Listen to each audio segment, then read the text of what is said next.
యోగానందకరీ. పైన ఏ శ్లోకం చెప్తారో దానికి కొనసాగింపు తీసుకొస్తారు శంకరుడు. ఆమెట యోగానందమును ఇస్తుంది. ఏమిటి యోగానందం అంటే? చిత్తవృత్తిని నిరోధన చేసేది ఏది ఉంటుందో దానిని యోగము అంటారు. మనసుకి ఒక గొప్ప బలం ఉంటుంది, మనసుకి ఒక గొప్ప బలహీనత ఉంటుంది.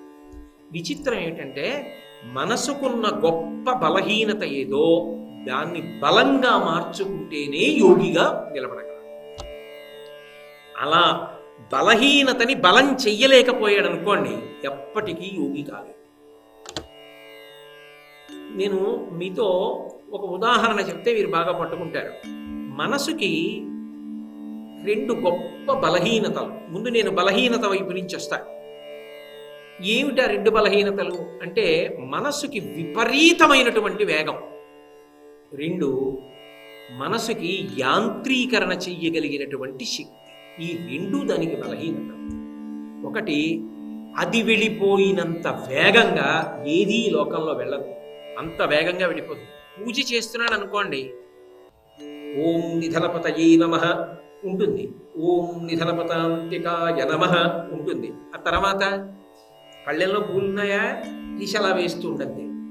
ఓం నిధనపతాంతికాయ నమః, ఓం ఊర్ధ్వాయ నమః, ఓం ఊర్ధ్వలింగాయ నమః. రేపు ఉదయం 9 గంటలకి ఆయన వస్తానన్నాడు కదా, 9 గంటలకి ఆయన వచ్చేటట్టుంటే నేను 9:15 కల్లా సిద్ధమైపోవాలి కదా. ఆయనతో అరగంట మాట్లాడినా 9:30 అయిపోతుంది కదా. పలహారం చేసి ఆఫీస్కి వెళ్ళాలి కదా, మళ్ళీ అట్నుంచి వచ్చేటప్పటికి సాయంకాలం అయిపోతుంది. శ్లోకంలో ఏదైనా ఒక విషయాన్ని పరిశీలించడానికి అవుతుందా?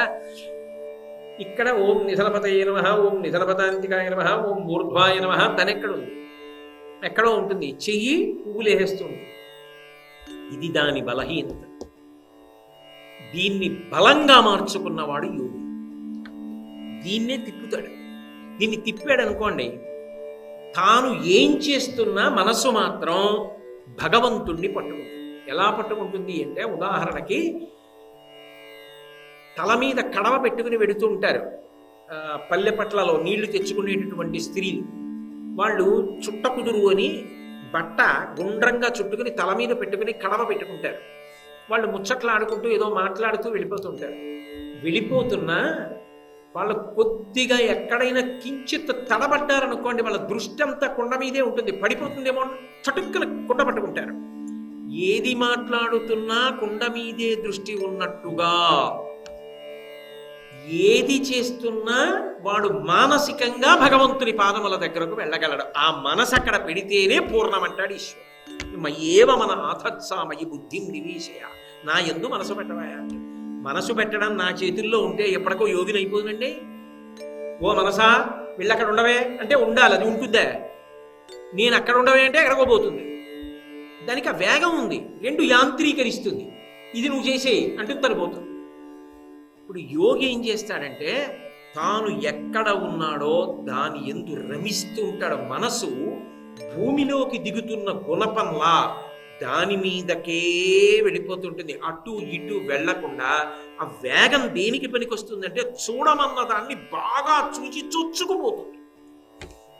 ఇంకొక చోట ఉన్న భగవత్ కార్యం మీద, భగవంతుడి మీద ఆలోచన చేస్తూ ఈ పని చేస్తూ ఉండగలుగుతాడు.